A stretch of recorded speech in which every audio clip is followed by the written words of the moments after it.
All right, the Bucks. It is Talking Buccaneers with me, Fumane, in very unfamiliar surroundings. But I'm going to continue with something very familiar if you have been watching this channel. I'm doing a transfer series, which I'm going to continue with. In the last 3 episodes, I looked at possible positions that we can strengthen at Orlando Pirates to bolster our squad ahead of next season. And so I looked at an overall view of which positions we need to strengthen. And then in the following episode, I then looked at the central midfield position. I threw out a couple of ideas, a couple of names, a couple of crazy ideas for some of you, I know.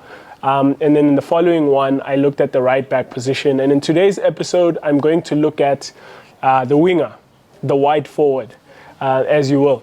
And yeah, so this is something that I need to, as a disclaimer, sort of just say that, doing this is very hard, especially if you don't have any inside information like I do. If you're going off of things that are out there, maybe from journalists and this or that, or sort of putting pieces together, it is something very difficult to do, especially because Orlando Pirates have been very, they've been playing chess, I think, with the whole transfer window. Actually, I think we've seen a bit of chairs from Orlando Pirates. Not a lot of announcements, though things have happened. This or that has been found out that it has happened. They haven't been able to keep it from us, if that's what they've been trying to do.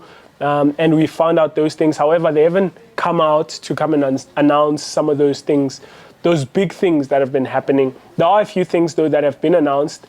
The first of which is that, obviously, we know that we've signed, I don't know if you say Gilberto or Gilberto, from Petro Luanda, Angolan, 23-year-old winger, born in 2001, who plays for, or used to play for Petro Luanda. Orlando Pirates have announced him. He's signed for Orlando Pirates I believe it's a 3-year contract that they gave him. So it's going to be from the 1st of July 2024 until the 30th of June 2027, which is typically the length of contract that Orlando Pirates give. And I sort of want to base a lot of thinking in this episode around that announcement, as well as the announcement of the departure of Vincent Pule.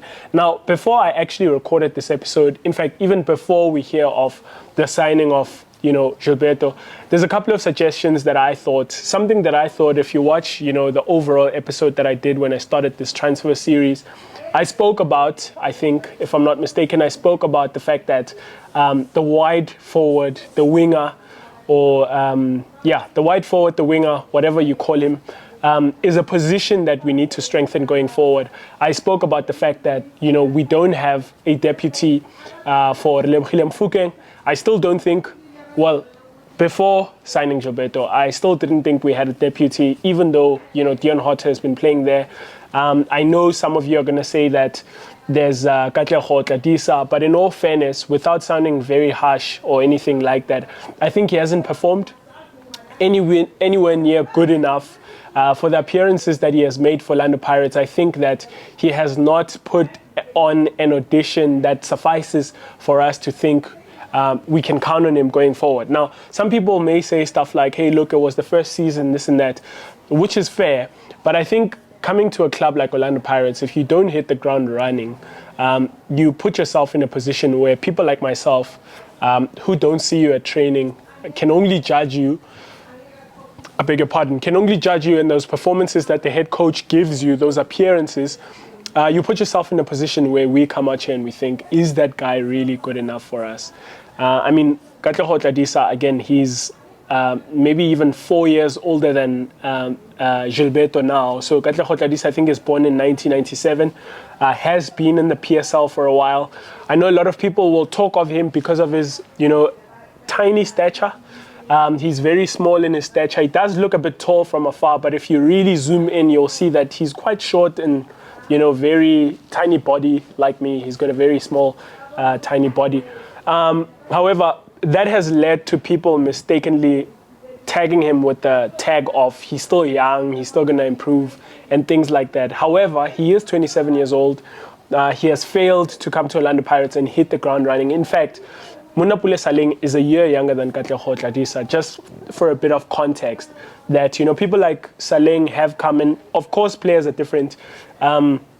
But people like Saleng have come to Orlando Pirates and they've, staked their claim and said, hey, I'm here to come and contribute. And, as far as I've seen Otadisa is that he's quite skillful. He's got a bit of pace on him. However, he's not an effective winger. He's not someone with his dribbling can eliminate players one-on-one and create chances for us. He's not someone who scores goals. He didn't score in his previous club. He doesn't score for Orlando Pirates as well. And so for me, in all fairness, even though, the Bucks camp, one of the things that it did for me, and I know for a lot of people, is that you humanize these players and you start to think of them as human beings and not acquisitions that you just speak of, hey, just get rid of this one and then bring in this one as though they're just, acquisitions or items or things like that.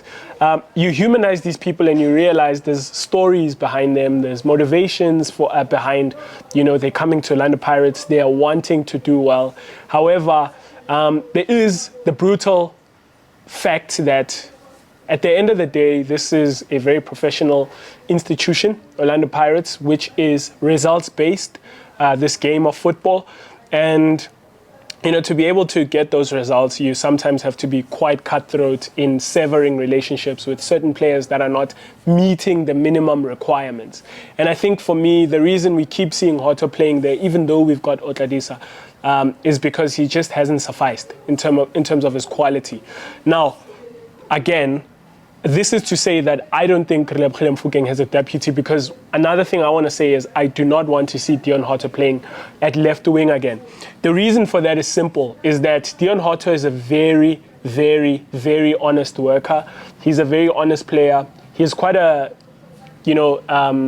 cheerful character for me, as much as I've seen on him in the media and even in the Bucks camp. You see someone who's quite humble. He's got a very inspiring story behind him, with being arrested at some point and then coming out and then sort of carving his path into South African football, and now he's one of the biggest, if not the biggest, footballer in Namibia. There's a lot of work that he's doing behind the scenes in terms of giving back to the community. He's built a sports complex now, Dion Hoto Sports Complex, and given a huge chunk of money onto that to, sort of give young players an opportunity to develop with good infrastructure and stuff like that. And so for that reason, is very likable, Dion Hoto. However, playing as a left winger, quite like Otadisa, I mean, not quite like, but sort of similar to Otadisa, is that the most important thing that you expect from him playing from there is,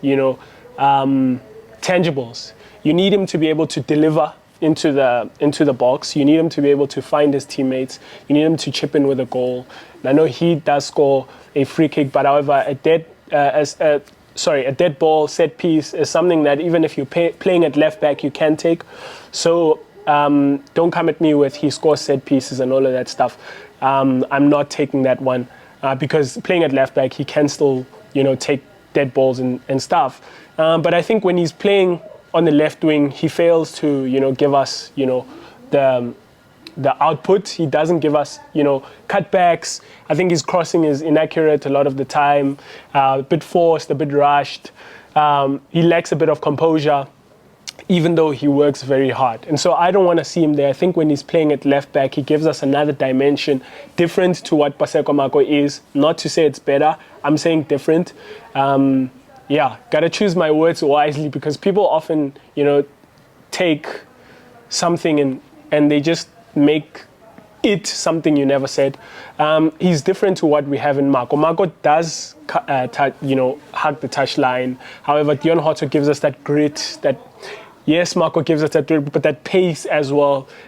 He's very wide. He gives us a lot of width, Hoto, compared to Mako, who can, tuck in. They're very different in their makeup. That's the point that I'm making. Mako is quite intelligent than Hoto. So at times you'll see Mako coming in field and things of that nature. But Hoto gives us that direct sort of old school winger who's just playing at left back. However, with that width, he then fails to give us the I'm looking for a word, but I'm struggling for it. The end product, that's the one. He fails to give us that end product. And so, I don't think there's a deputy. I think another one who sort of has a shout as a deputy for Relebogile Mofokeng might be Lesedi Kapinga, especially because Mofokeng does sometimes get deployed as an inside 10. You know, there's games where Mofokeng is deployed as an out-and-out wide player so that he can have those take-ons, those one-on-ones. He gives us that width. A lot of the time, this is when we're playing Mayela. I've said this on this platform, so I'm not going to labor that point even further. However, Mofokeng does get played as a wide player in some games where Maswanganyi is the one that played inside left, Kabelo inside right, and then you'll have a wing back on the right, maybe Thabiso Lebitso being the one who gives us that width. So you'll have Mofokeng and Lebitso being the wide players. You'll have Maswanganyi and Dlamini in those inside channels. And then, yeah. So, however, in some games where Hotter's playing left back and he's the one that goes all the way to give us the width on the left, Mofokeng gets deployed as the inside 10 on the left in the inside channel. Maswanganyi a lot of the time will be the one that's inside right. And then at times you'll see Saleng as the one who gives us the width on the right. Or you might see, again, an offensive fullback, a wing back being the one that gives us the width. Now, coming on to today's episode, I know that's sort of a long intro. I think the signing of Gilberto, again, I'm not sure if it's Gilberto or Gilberto, but if I'm butchering his name, thank God for commentators. Eventually, I'll find out how to say his name. But I think Gilberto is how you say it, because I think it does have a Portuguese genesis. I think that's how you say it. It comes from the language Portuguese, so I think in Portuguese it's Gilberto. I think the signing of him, well, firstly, what are we getting? What kind of player are we getting? Before I go into what that means for Orlando Pirates in the wide positions, we are getting someone who is very skillful. We're getting someone who is quite direct in his approach, young, pacey, aggressive. I'm just thinking of adjectives to describe him: forceful, silky, maybe, in his sort of aggression and directness, and he's still got a bit of silk to him. He's very skillful. He's quite fun to look at, to watch, very entertaining, quite skillful. I don't know if I've said that. If I'm saying it for the second time, then it's good because I'm emphasizing that's what he's about. He's about skill. That's the kind of player we're getting. He plays on the left and on the right primarily in sort of the clips that we are limited to because we don't get to watch. I think is it the Libola? I might be mistaken. The league in Angola. I forgot now what it's called, but we don't get the luxury of watching him, for 30 games or however many games they play in that league. So we don't get that luxury. We are limited to, when he plays against Mamelodi Sundowns in Africa and things like that. So, but what I've seen of him is that he's someone who primarily plays on the left and on the right. And sort of as an add-on, as a bonus, is that he can also come in through the center. I'm not sure if it's mostly a tactical thing or it's just the fact that he's that kind of player who will drift into positions where he thinks he can hurt the opposition most. Now, it could be one of the two things, whether it be the coach who says, look, I'm giving you the freedom to drift into positions where you think you can hurt the opposition, or it's just him. He's the one who's maybe lacks that tactical sort of discipline, but it works in his advantage, the fact that he can sort of drift in the pitch and find these pockets, these spaces where he can hurt the opposition. It could be one of the two. However, whatever it is, I think it's a good thing for Orlando Pirates because I think we've often, now another conversation you and I can have is that we have lacked someone who deputizes Monapule Saleng on the right. Now I know you guys are going to say, hey, Kabelo Dlamini has been playing there and he's been doing very well. And I think, here's what I think. I think when it's working, it's great until it's not working, where you actually need someone who's going to get into the box and score, because Mofokeng, as much as he's building his game, again, this is something I usually say on this platform, is though, although Mofokeng is building his game to be the kind of winger who scores goals, which is important if you're playing with a lone striker, you need either central midfielders, which is often not the case in the Orlando Pirates. You need central midfielders who are going to arrive late into the box and chip in with the goals to, assist Tsofatso Mabasa with that load of carrying the goal scoring for Orlando Pirates. You need the midfielders to chip in. And so very important for Mofokeng to actually build his game to become that. However, I think he's got he's got some way to go in terms of becoming that deadly finisher, especially if you compare him to Monapule Saleng, who it's just his thing. That's just what he does. He puts the ball in the back of the net, Monapule Saleng. And now we've often lacked that that output when Saleng hasn't been playing. When we've been playing Dlamini, I know Dlamini has played in games where we've won 7, and which sort of undercuts my point. However, I think, he's one again, Dlamini, who often scores dead balls and things like that.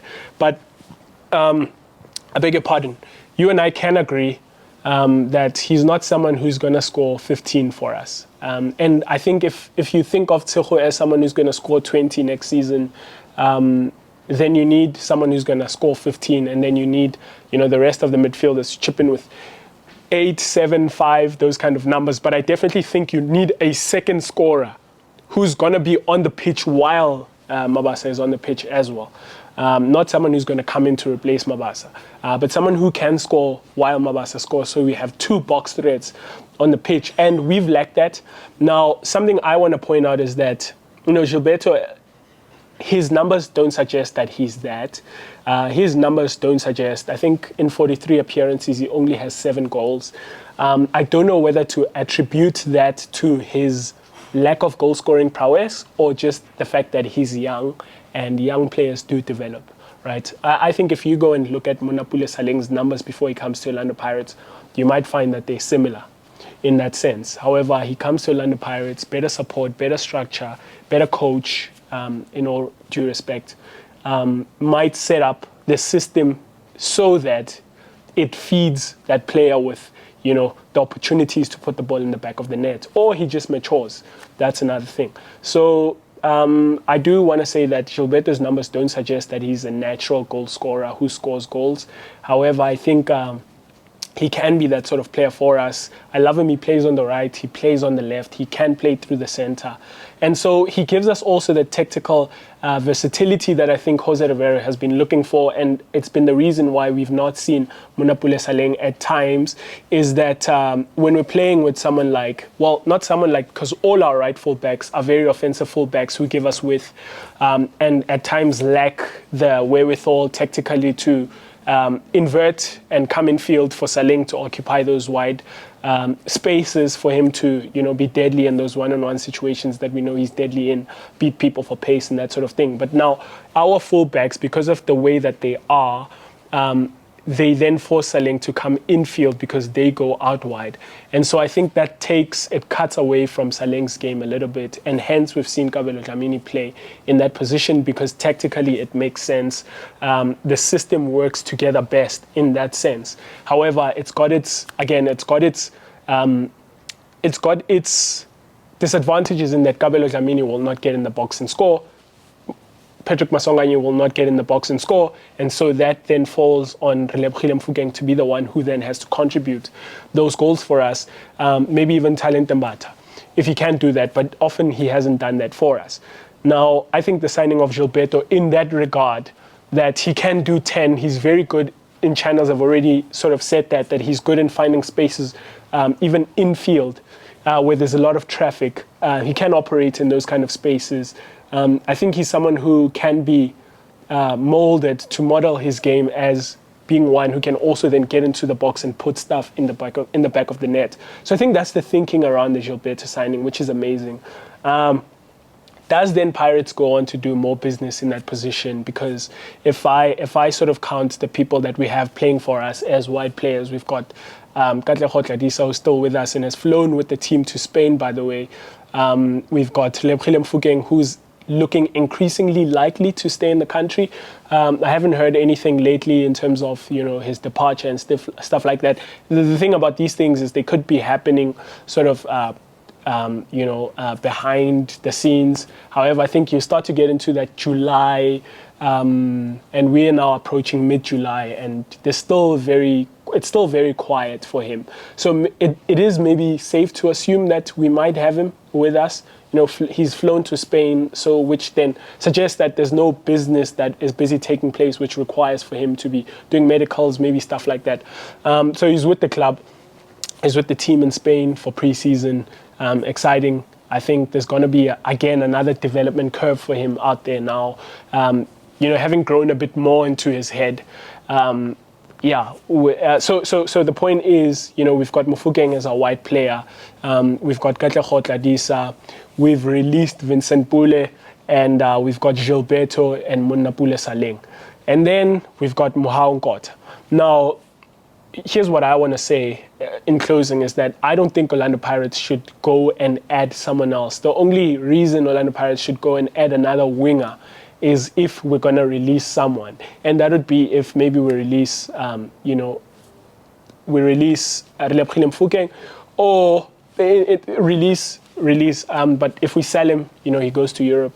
Or if maybe someone like Katlego Tladisa. Now, my thinking has always been that we're going to keep Vincent Pule, and Katlego Tladisa is maybe the one who's going to be loaned out until, Vincent Pule's contract, we know that it was going to expire in 2025. That's what I thought all along, is that it was going to expire in 2025. So I thought maybe we're going to see out his contract. He's not going to leave alongside all the other departures that we've seen so far.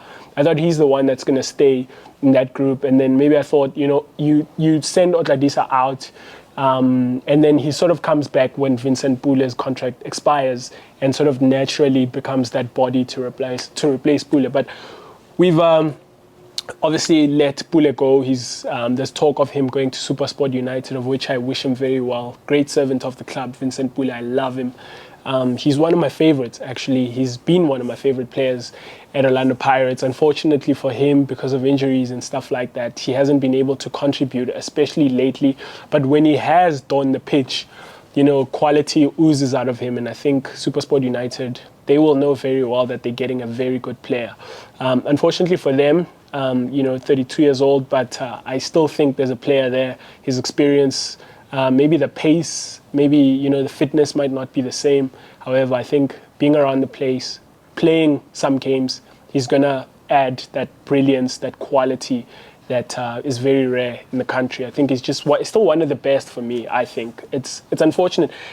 Quite like Erasmus, I think the quality is still there. It's just the physicality that sort of leaves you as you get older, but that's common with most players. So can't fault them for that. So again, sort of going back to the thought is that I don't think Orlando Pirates should, bring anyone except if they are releasing someone. I'm sorry, I am disturbed. There's a car passing. Okay. So I don't think Orlando Pirates should add to what we already have at the moment, except if we're going to let someone go, then I think we add someone. So, I mean, there's talks of Oswin Apollos, there's, Mukwana, who's being linked with Orlando Pirates as well. And I think, even though those are great players, those are very, very, very good players, I think you bring them to Orlando Pirates if someone has to go. Because I'm betting on Mohau Nkotha to be a wonderful, wonderful footballer for Orlando Pirates. I'm not saying he's ready yet, but I think if Mofokeng is ready, Saleng is ready, Gilberto is ready, and maybe a bit of Dlamini can still play there as well. You've got Lesedi Kapinga, who still can play there as well on the wide positions. And so I think you don't want to stack up too many bodies ahead of Mohau Nkotha, because that will then stunt, I think, his development. Because, again, you've got to, I think, as a club, look at someone like Mohau Nkotha and say, how big is his potential? How high is his ceiling? And if you think it's very high, then I think you've got to take a bet on him and create for him a pathway that can actually, accelerate his development so he can get into the first team and contribute. And for that reason, I don't think Orlando Pirates should add anyone. I think at the moment with Gilberto, Saleng, Mofokeng, and Dlamini playing there at times, and then Tladisa, if he can get a game, but Mohau Nkotha as well, I think we're fine in those wide positions. Let me leave it here. I've been here for a while. It is very cold. Beg your pardon. So let me leave it here. Tell me what you think in the comment section. There's a lot of stuff still coming. I've been waiting to see some movement. Orlando Pirates, preseason, Bucks camp, all of that. Got a lot to say, but stick around and you'll hear all of it. Up the mighty Bucks. Well, I hope you enjoyed that video from Talking Buccaneers. If you did, please hit that subscribe button so you can stay up to date with all our future content.